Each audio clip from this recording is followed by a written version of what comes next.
peralatan adat yang ada. Kesederhanaan seperti ini menjadikan mereka bijak dalam menjalani hidup. Tidak banyak yang mereka harapkan, yang terpenting mereka mampu memenuhi kebutuhan hidup sehari-hari.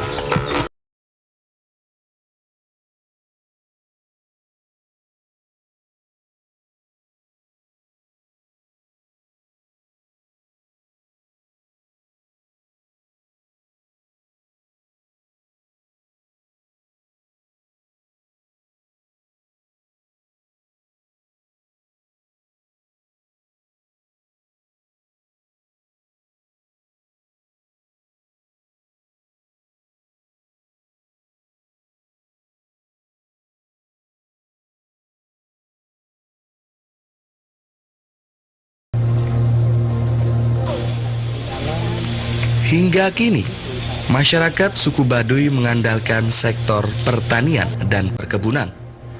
Namun yang menarik, hasil pertanian seperti padi akan menjadi barang simpanan.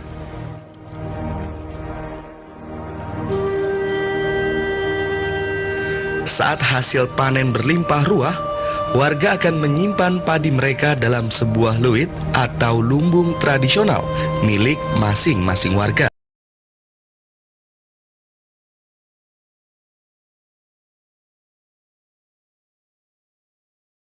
Warga suku Baduy baru akan memanfaatkan hasil panen mereka saat musim kemarau tiba, di mana mereka sudah mulai sulit bercocok tanam. Sementara untuk konsumsi sehari-hari, mereka memilih untuk membeli kebutuhan pangan dari luar perkampungan.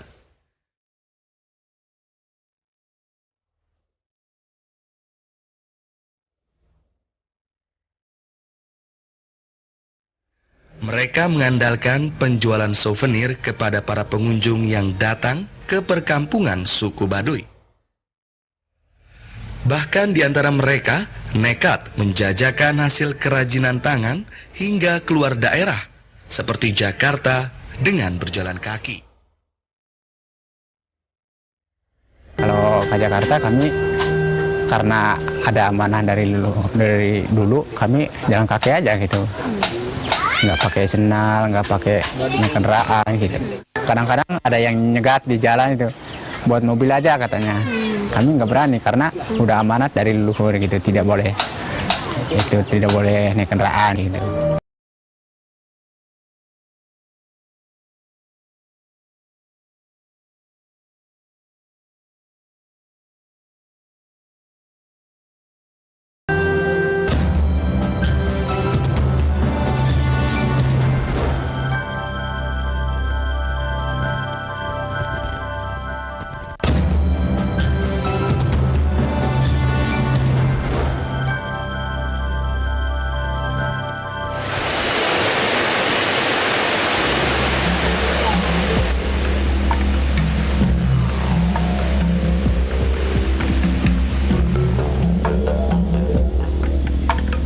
Kali ini, perjalanan saya ditemani Pak Ardi yang merupakan warga Baduy Dalam.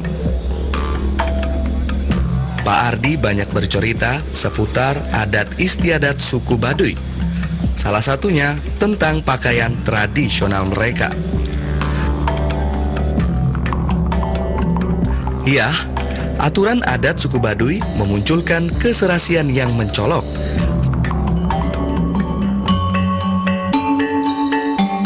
Salah satunya pada pakaian yang mereka kenakan sehari-hari.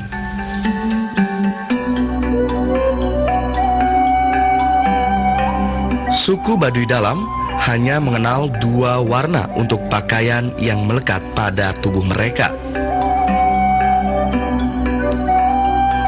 Nampak sederhana, bentuk dan bahan yang mereka gunakan tidak berbeda satu dengan yang lainnya.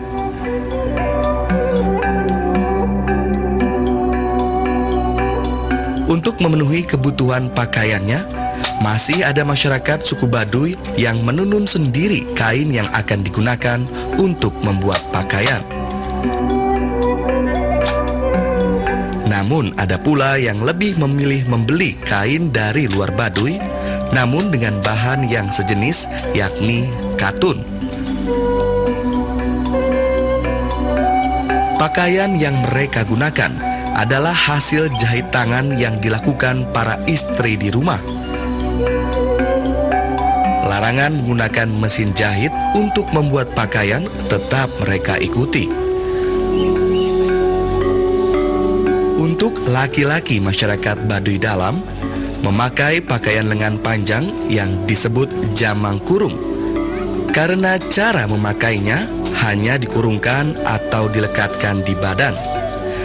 Desainnya sendiri tidak memakai kerah, tanpa kancing, dan tidak memakai kantong pakaian. Sementara bagian bawah memakai samping aros atau kain serupa sarung warna hitam yang hanya dililitkan pada bagian pinggang. Agar kuat dan tidak melorot, sarung tadi diikat dengan selembar kain. Pada bagian kepala menggunakan ikat kepala berwarna putih atau yang disebut sebagai telengkung. Telengkung berfungsi sebagai penutup rambut. Pakaian Baduy Dalam yang serba polos itu dapat mengandung makna bahwa kehidupan mereka masih belum terpengaruh budaya luar.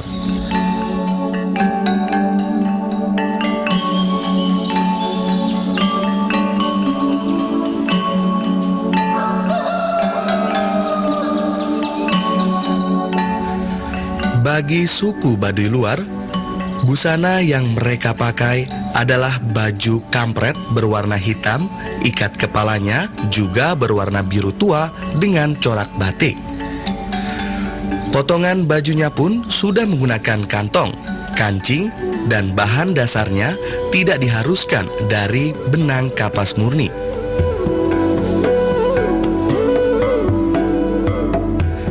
Cara berpakaian suku Baduy luar sedikit longgar dibandingkan Baduy Dalam.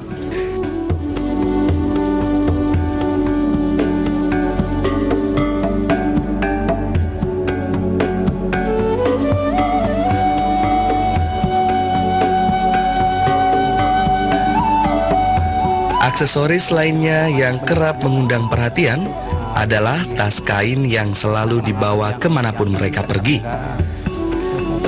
Tas ini mereka sebut sebagai tas koja. Isinya mulai dari jas hujan hingga berbagai souvenir untuk dijual kepada para pengunjung yang mereka temui di kampung. Tapi nggak boleh terbang.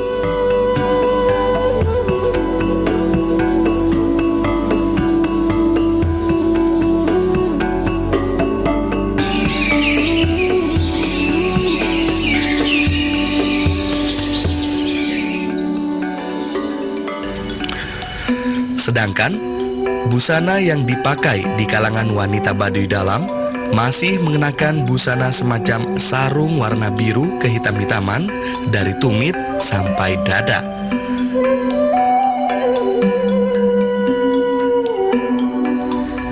Namun wanita Baduy luar sudah menggunakan pakaian seperti kebaya dengan lengan panjang dan berkancing pada bagian depan.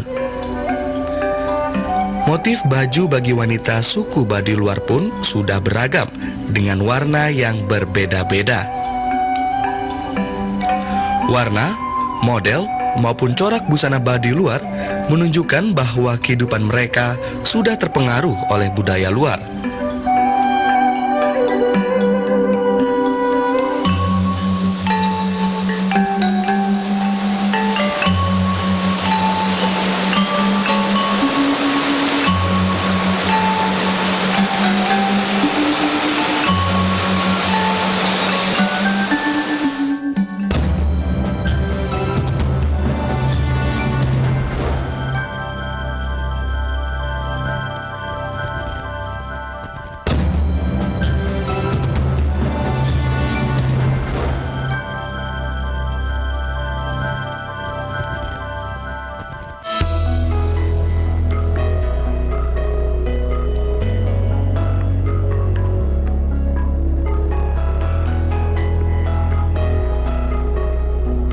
Memang sulit dibayangkan Di tengah kehidupan yang serba modern saat ini, masih ada masyarakat yang hidup dengan penuh ketenangan tanpa ditunjang teknologi modern.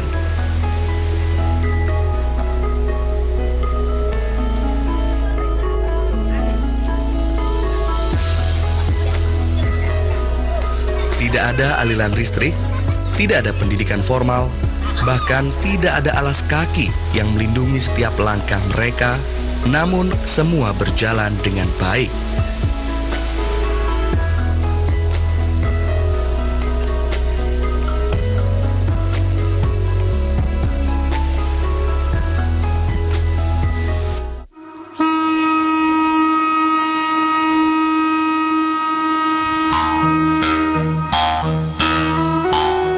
Masyarakat suku Baduy memang tidak mengenal pendidikan formal.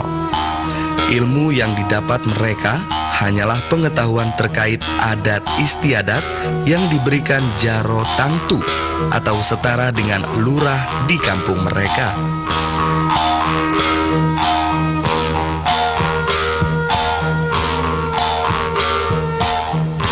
Sementara anak-anak kecil juga dididik sama bapaknya, terus sudah dewasa itu ada kadang-kadang 3 bulan 1 kali dikumpulin anak-anak muda, masih muda, terus amanah-amanah dari luhur dikasih tahu gitu, jangan seperti apa, jangan seperti ini gitu, tidak bisa berkembang kayak di luar gitu.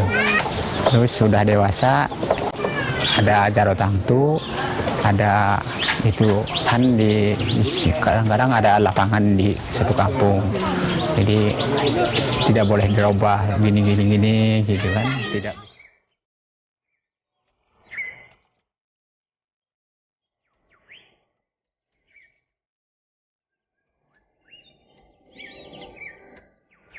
Meski tidak ada pendidikan formal, masyarakat suku Baduy dengan baik mengenal nilai uang yang kerap mereka lakukan dalam kegiatan ekonomi sehari-hari secara otodidak.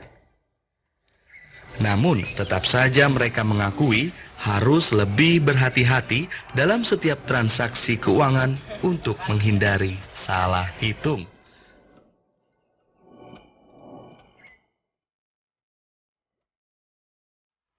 Keinginan untuk dapat merasakan kehidupan seperti layaknya masyarakat di perkotaan pernah terbesit dalam pikiran Pak Ardi saat berkunjung ke Jakarta. Namun lagi-lagi, pikiran bijak selalu ada dalam benaknya. Mobil, rumah, dan barang mewah lainnya di perkotaan hanyalah milik orang lain. Gemerlap suasana kota tak akan menjamin kehidupannya kelak. Hanya alam yang bersahabat dengan mereka. Itu ada apaan, Pak? Harane untuk obat luka. Obat lukanya yang ini. Oh, langsung dipetik gitu daunnya? Petik dikunyah. Ada lagi yang ini, jampang namanya. Jampang yang ini, jampang pahit namanya. Yang ini. Oh, ada lagi yang buat nyembuhin luka? Sama-sama dengan ini. Bisa dikunyah juga. Oh iya, ini darahnya langsung berhenti, Pak? Iya. Oh, ini juga? Iya, bisa juga ini. Ini diapain? Kalau yang sama juga. Oh, sama. Dikunyah juga? Iya. Oh, nggak beracun berarti aman ya? Enggak. Oh, langsung Makanya sembuh. kalau orang Baduy, kalau misalnya ada luka, obatnya dari ramuan alam. Oh, langsung dipetik, dikunyah? Iya, langsung. Tempelin. Ya, menarik sekali ya. Tentunya hal yang barusan itu membuktikan bahwa alam itu menyediakan apapun yang kita butuhkan. Dan oleh sebab itu juga warga masyarakat Baduy, kenapa mereka sangat menghormati alam yang ada di lingkungan mereka. Jadi kalau mereka saja bisa menghormati alam, kenapa kita tidak? Ya, Pak? Ya.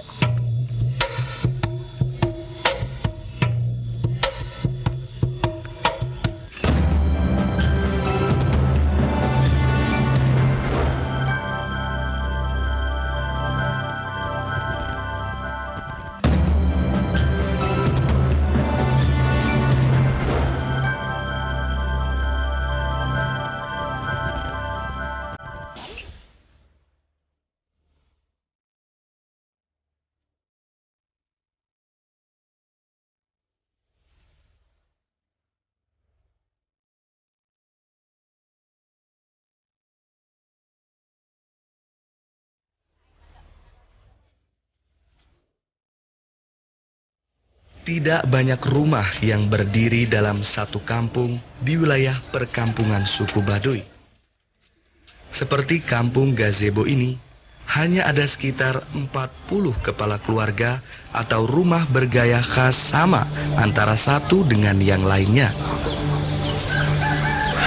Rumah adat suku Baduy ini kerap mereka sebut sebagai julang ngapak atau rumah panggung.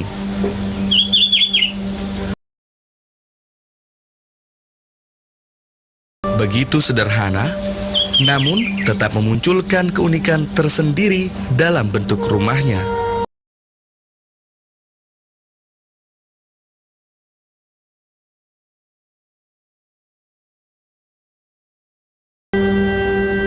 Bangunan rumah adat Baduy dibuat tinggi, mengikuti tinggi rendahnya kontur permukaan tanah.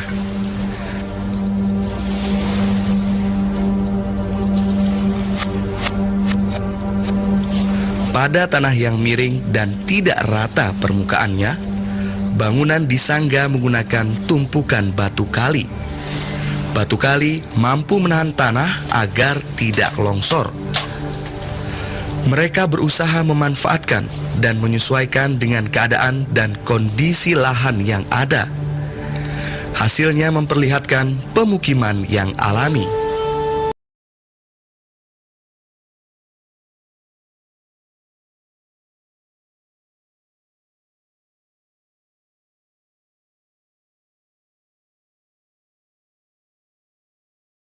Bangunan-bangunan ini bagaikan sebuah kesatuan dari alam itu sendiri, berdiri berumpak-umpak mengikuti kontur atau kemiringan tanahnya.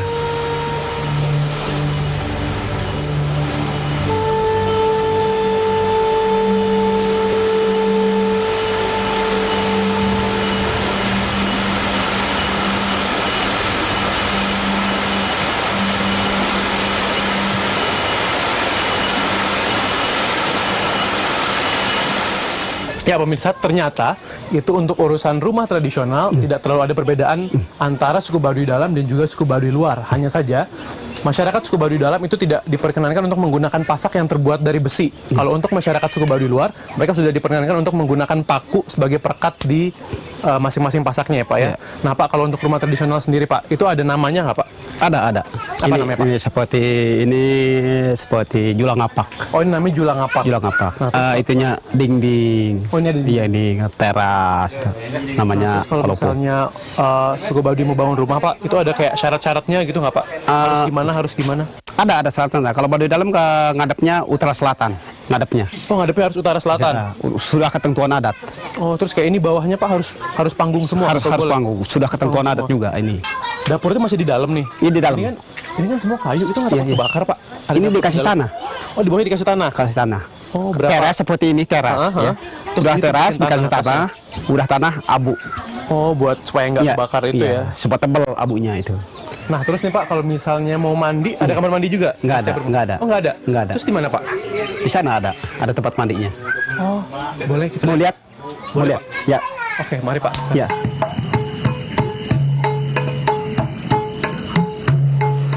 Oh akhirnya ini nyampe. Ini dia Pak Iya. kamar mandinya. Iya, ya. Turun dulu Pak. Iya, Saya, iya. saya takut kepleset. Iya. Berarti kalau warga mandinya di sini ya? Iya, iya, iya. Sepanjang ini nih? Iya, sepanjang ini. Sungai. Iya. Kalau kebanyakan tempat cowok kalau sini. Oh kalau sini cowok, kalau ini Cowok. cewek? Cewek mah ada di atas, Lebih ada. ke atas gitu. Iya.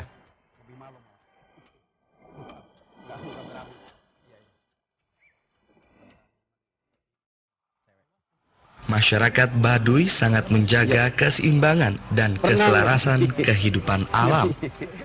Mereka hidup secara damai dan aman tanpa mengganggu ekosistem alam yang ada.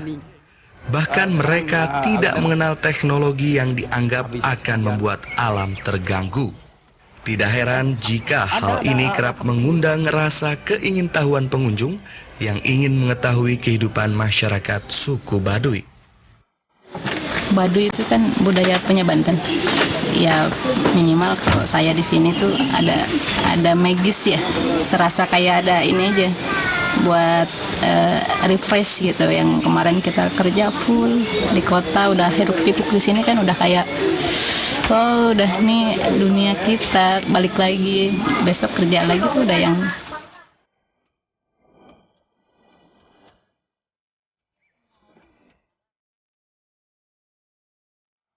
Begitu banyak nilai kearifan lokal yang dapat ditiru pada masyarakat Baduy. Kebaikan, kejujuran, ketulusan, dan kesederhanaan dalam menjalani hidup ini.